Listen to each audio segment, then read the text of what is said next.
नमस्कार। लोकसभा से वक्फ संशोधन बिल पास हो चुका है, लेकिन बड़ा प्रश्न ये है, वक्फ संशोधन बिल जो आज राज्यसभा में पेश किया जाना है, जिस पर चर्चा की जानी है, क्या राज्यसभा से वक्फ संशोधन बिल पास हो पाएगा या फिर नहीं।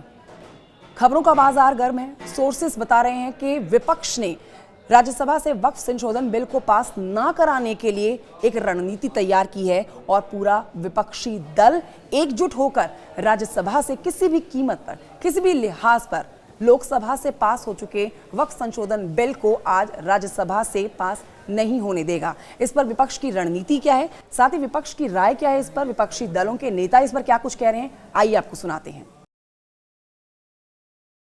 का मकसद सिर्फ मुसलमानों को जलील और रुसवा करना है, मुसलमानों को दूसरे दर्जे का शहरी बनाने का इनका मकसद है। सर, अगर आप हिस्ट्री को पढ़ेंगे तो महात्मा गांधी उस वक्त के व्हाइट अफ्रीका में सफेद फम अफ्रीका के कानून को महात्मा गांधी ने कहा था कि ये मेरा कॉन्शियंस इसको मानता नहीं, मैं इस कानून को कबूल नहीं करता हूं। तो महात्मा गांधी ने क्या किया, उन्होंने उस कानून को फाड़ दिया। तो मैं गांधी की तरह इस कानून को फाड़ता हूं। ये अनकॉन्स्टिट्यूशनल है सर। इस देश में झगड़े पैदा करने का काम बीजेपी करना चाहती है मस्जिद और मंदिर के नाम पर, इसीलिए मैं इसका कंडेम करता हूं और मैं आपसे गुजारिश करता हूं कि मैंने अपने 10 अमेंडमेंट दी है, आप इसको कबूल करिए सर, मुझे बोलने का मौका दीजिए और उस पर डिवीजन का मैं डिमांड भी करूंगा। Thank you sir. अध्यक्ष जी, मैं अपनी बात को शुरू करने से पहले, क्योंकि राजकुमार भी इस बात को कह रहे थे, ये 2 अप्रैल का दिन विशेष है सर। मैं जेल में था सहारनपुर, 2 अप्रैल 2018 को आंदोलन हुआ, 13 नौजवानों ने शहीदगी दी सर। मैं उनको नमन करता हूं सर। और आज फिर 2 अप्रैल है, एक और शहीदगी की तैयारी लग रही। तो मैं उन क्रांतिकारियों को भी आज याद करता हूं जिन्होंने, मुस्लिम क्रांतिकारी जिन्होंने देश की आज़ादी में योगदान दिया। सर, अंदाजे जमाना कहता है कि मौजे हवा रुख बदलेंगी, अंगारों से गुलशन फूटेगा, शबनम से सरारे निकलेंगी। वक्फ संशोधन विधेयक 2024 संवैधानिक मूल्य एवं सांप्रदायिक सौहार्द के लिए गंभीर खतरा है। वक्फ संशोधन विधेयक 2024 संवैधानिक अधिकारों, विधिक सिद्धांतों और धार्मिक स्वतंत्रता पर गंभीर आघात है। विधेयक वक्फ प्रबंधन को कुशल और प्रभावी बनाने का दावा करता है, लेकिन इसके 44 संशोधन इन वादों को पूरा करने में असफल है। हमारा मानना है कि इस संशोधन से स्पष्टता, साक्ष्य और मूल कारण विश्लेषण का अभाव होगा। पूर्व संशोधनों का मूल्यांकन नहीं होगा, हितधारकों से परामर्श की पारदर्शिता नहीं होगी, मौलिक अधिकारों का उल्लंघन होगा। Article 13, article 14, article 25, article 26, article 50, article 300 सर्वोच्च न्यायालय के निर्णय, स्थापित कानून और इस्लामी सिद्धांत और संविधान की भावना का उल्लंघन होगा। असत्य वादे बनाम वास्तविक प्रभाव, विधेयक सुधार और सशक्तिकरण का दावा करता है, लेकिन वास्तव में धार्मिक संपत्तियों के पुनः वर्गीकरण, जब्ती का प्रावधान संशोधन 39A, ऐतिहासिक मस्जिदों, कब्रिस्तानों को सरकारी संपत्ति घोषित करना, जिससे सांप्रदायिक तनाव पैदा हो सकता है। जिलाधिकारी को अत्यधिक अधिकार प्राप्त करना, संशोधन 4B। जिलाधिकारी सर सरकार के होते हैं, वो सरकार के हिसाब से काम होते हैं। यहाँ जितने MP बैठे हैं विपक्ष के, इनसे पूछ के देखो कि इनके जिले में क्या हाल है। इनका जिलाधिकारी सुनता है नहीं सुनता, MP बैठे हैं, पूछ के देखो विपक्ष के, आपको पता लग जाएगा। सर, धार्मिक विशेषज्ञता या समुदाय की सलाह के बिना निर्णयों से संपत्ति विवाद और विश्वास की कमी उत्पन्न होगी।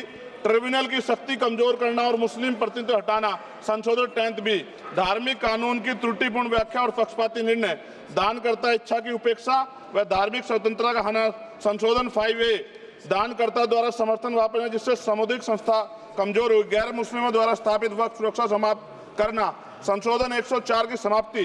अंतर धार्मिक सौहार्द प्रभावित होगा सर। सदियों पुरानी धार्मिक संपत्तियों पर सीमा अधिनियम लागू करना, संशोधन 27B। कब्जा की गई संपत्तियों की स्थायी हानि, धार्मिक विषयों को दरकिनार कर वक्फ निर्धारण करना, संशोधन 6C। धार्मिक ज्ञान के अभाव में संपत्तियों का गलत वर्गीकरण, पंजीकृत वक्फ घोषणाओं को अपराध घोषित करना, संशोधन 312। भय के माहौल में धार्मिक दान में गिरावट, मनमाने सर्वेक्षण को और वर्गीकरण की अनुमति देना, संशोधन 8A। धन्यवाद वकील साहब। सर, अभी पूरा दो जाने दो। सारी धाराएं पढ़ दोगे आप तो? सर, 2 मिनट में खत्म करूंगा और ये इंपॉर्टेंट है सर, मौका दीजिए सर।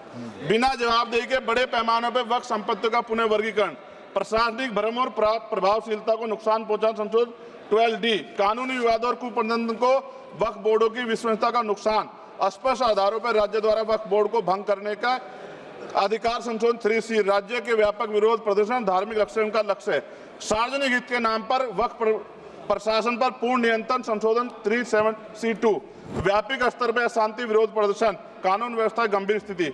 सर, सरकार के उद्देश्य से नजर आता है मुस्लिम समुदाय के योगदानों पर नियंत्रण स्थापित करना, मुसलमानों को उनकी वक्फ संपत्ति वंचित करना, वक्फ स्थापित करने के अधिकार पर प्रतिबंध लगाना, वाकिफ और मुतवल्ली की इस्लामी परिवर्तन करना। इस विधेयक को वर्तमान रूप से स्वीकार करें और समावेशी परामर्श कानून स्पष्टता संवैधानिक धार्मिक सुरक्षा सुनिश्चित करें। सर, ये तो बिल पे था सर, क्योंकि आप कहते हैं बिल पे बोलना चाहिए 2 दिन नहीं, लेकिन सर मैं सुबह से सुन रहा हूं सर 2-3 चीजें बोलूंगा सर। जो विद्वान सरकार मुसलमानों की कितनी हितैषी है सर, कुछ कह रहे हैं क्या?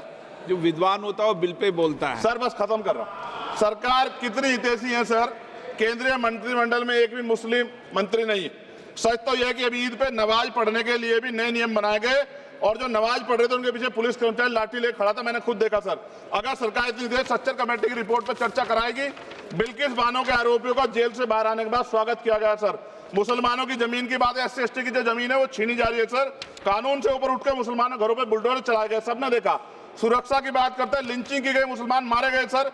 कावड़ यात्रा में गरीबों के ठेलों पे सुप्रीम कोर्ट ने ऑर्डर किया कि नाम मत लिखवाओ, देश को मत तोड़ो। अंत में सर बात निकली है तो दूर तक जाएगी। पार्टी सरकार के नेता यात्रा निकाल के कहते हैं मुसलमानों को भगाओ, और कहीं एक मुस्लिम MP पिछली बार सर उनको क्या क्या शब्द निकले, कोई निंदा नहीं हुई सर, और उसका प्रमोशन हुआ। और कभी आपके नेता कहते हैं सरकार गोली मारो, और आप हिंदू राष्ट्र की बात करते हैं सर। मेरा ये कहना है सर, मैं इसका पुरजोर विरोध करता हूं और अपनी एक शायरी के साथ खत्म करूंगा। तो बहुत सुनी मैंने आज दोनों तरफ, जब तक ना बदले जालिम हुकूमत का मिजाज, एहतजाज एहतजाज एहतजाज, और ये तब तक रहेगा जब तक सर अपनी सरकार सोच नहीं होती। धन्यवाद सर।